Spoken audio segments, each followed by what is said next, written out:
eu fosse. Mas a pessoa que não queria que eu entrasse, agora queria que eu fosse olhar para um outro paciente. E para minha surpresa, era uma grande amiga minha que estava lá na UTI e eu realmente não a tinha visto. Amiga de infância.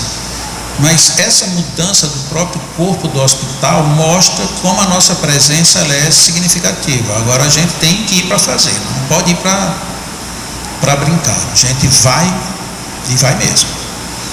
Isso todos os magnetizadores, sem exceção, todos os clássicos eles dizem, vá sem medo. Agora tenha foco.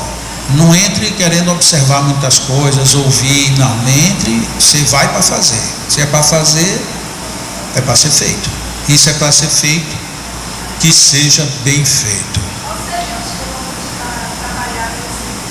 Quais seriam os pontos para trabalhar? Para trabalhar leucemia? Hoje de manhã, quando eu estava ali conversando com a Vânia e o pessoal de Uberlândia, eu estava dizendo que uma das coisas mais difíceis para mim é alguém me perguntar uma coisa objetiva e querer uma resposta objetiva. Por quê? Porque não existe nenhum problema energético que não tenha outro vínculo. E aí eu uso por método de dizer, bom, então eu vou responder só o que você está perguntando, mas não é só isso. Tá? Porque se eu disser o que eu vou dizer aqui e alguém ouvir, o livro tem câmeras filmando, e achar que é só isso, e se não funcionar vai dizer, Jacó, isso não é errado. Não é, eu vou dizer só o que você perguntou, objetivamente o que se trabalha na leucemia. São 3 pontos fisiológicos, inclusive. A medula do externo e a medula da bacia, dos 2 lados. Eu descobri isso na prática, que depois confirmei nos livros. Quando eu fui aplicar o passe na minha mãe, que eu queria aplicar na medula espinhal, e não era na medula espinhal não conseguia nada. E aí minha mão parou uma aqui no externo, e quando parou ela gritou, ela em coma, ela reagiu quando eu peguei no externo. E quando eu trabalhava na bacia, ela ficava relaxada. Quando eu cheguei em casa, eu fui para a internet para descobrir por que a mão aqui provocou desconforto nela e por que as minhas mãos depois foram para a bacia. E é exatamente o ponto medular que mais trabalha as hemácias e, por outro lado, aumenta as plaquetas e controla os leucócitos, que é o problema da leucemia. Então quer dizer que você chegava lá e só mexia só nesses 3 pontos? Não, era toda uma estrutura. Mas o ponto de defesa hemático para o processo é utilizando esses 3 pontos, por concentrados. E o concentrado ativante, no caso dela, aqui no externo, lhe provocava muitas dores. Foi preciso, acho que umas 3 vezes ou 4, portanto 2 dias, para que ela começasse a não reagir quando eu trabalhava no externo.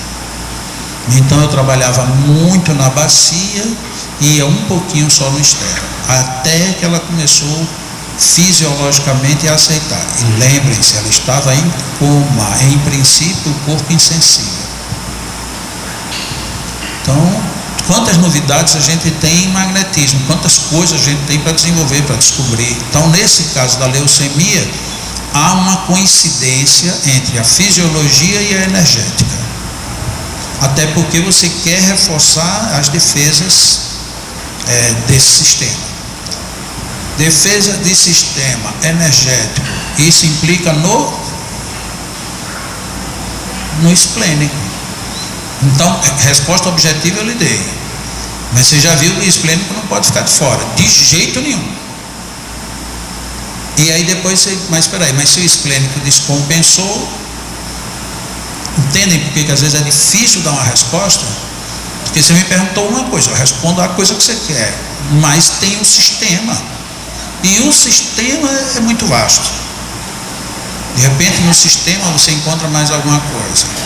No exemplo da minha mãe, quando se controlou a baixa dos leucócitos, que ela chegou ali a 180 mil, quando regular entre 6 e 8, ela foi a 180, quando ela estava chegando ali na base dos 40, 35 mil, aí ela fez a pneumonia.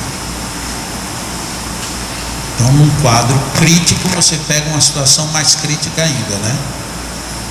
Aí é onde, se você tiver medo, se você disser eu nunca fiz, se você vacilar para qualquer lado, você entrega, e você não pode nem se sentir culpado, porque você fez. E para quem não conhece a história, o quadro leucêmico dela, ela precisava tomar a químio, né? O médico tinha medo, porque por conta da idade, ela com 89 anos, apesar de perfeitamente saudável, não podia, ele disse, já com a dose é essa, mas eu só vou fazer a metade. Agora a metade é pouco, mas a inteira ela pode não aguentar. Olha o dilema do médico. Eu disse, faça a metade, e eu vou segurar da minha parte. Eu não sei se ele olhou para mim acreditando, duvidando, eu não sei, mas tá bom, já que você quer, e ele fez a metade da dosagem, e a gente foi contendo aos poucos.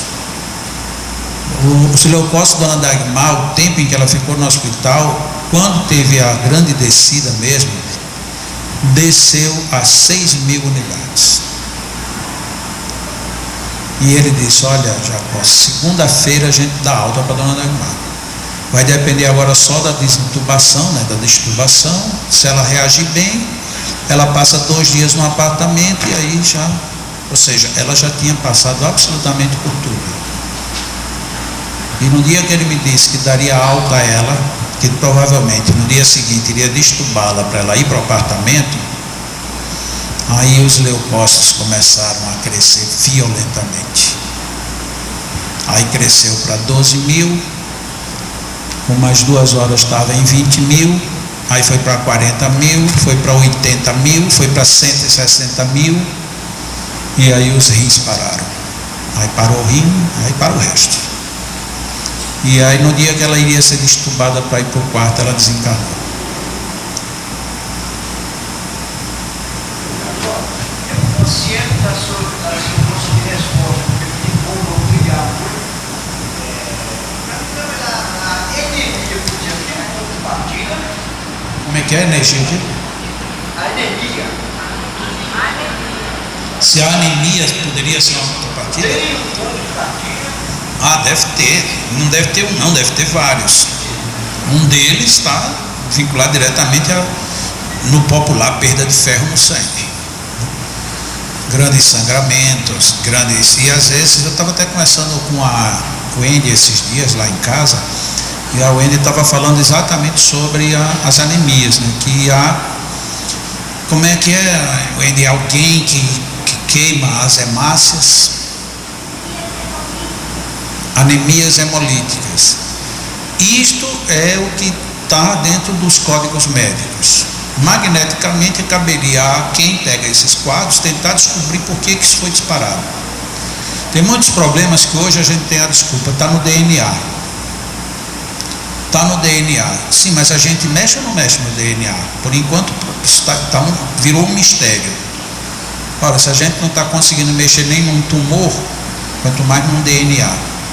Mas não quer dizer que não seja intocável, porque se o DNA se alterou e provocou uma mutação genética, será que eu não posso interferir e provocar uma contramutação genética? Eu creio que sim. Ora, para isso haja experiências, e não são experiências só de colocar a mão e aplicar um passe, são experiências inclusive laboratoriais. Aí vem a pior pergunta, e quem é no meio espírita que dá dinheiro para se fazer pesquisas?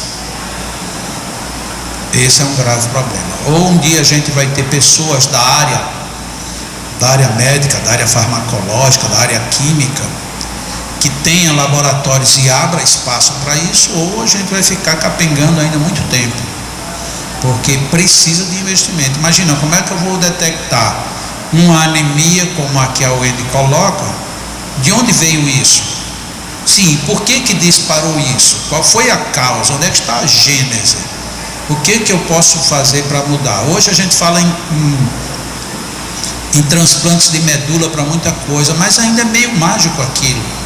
Você tira uma medula em série e ela agora vai ter que transformar, mas como é que ela conseguiu transformar?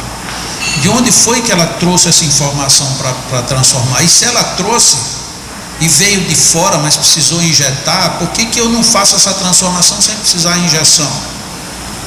Então, temos aí um mundo totalmente novo para ser investigado e com potenciais impressionantemente grandes. Eu tenho certeza que um dia, só um dia quando eu desencarnar, vão dizer assim, não, porque Jacó mexeu nisso, Jacó e tal. 20 anos depois que eu tiver desencarnado, vão dizer, mas ele não chegou em nada do que deveria ter chegado. Sim, porque está faltando tudo, aparelhamento para tudo. Todo tipo de pesquisa falta para a gente fazer, todo.